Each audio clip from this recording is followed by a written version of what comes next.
Let us pray. Lord, bigyan niyo po ako palagi ng katahimikan. Katahimikan ng puso, isip at buong pagkatao.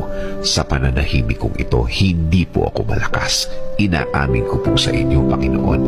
Ako po ay naghihina at alam ko po na kayo ang dapat kong kapitan. Alam kong kayo ang dapat kong paniwalaan na ang lahat ay magiging okay, ang lahat ay magiging maayos, ang lahat ay magiging tahimik. Kakapit pa rin ako sa inyong magandang plano. Kakapit pa rin ako sa inyong magandang bukas na pangako.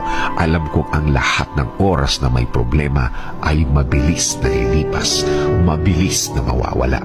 Alam ko din, Lord, na hindi ibig sabihin na wala akong nakikitang nangyayari ay walang nangyayari.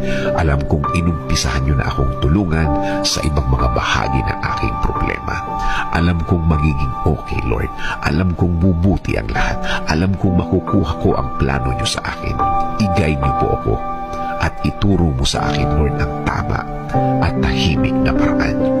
In Jesus' name we pray. Amen.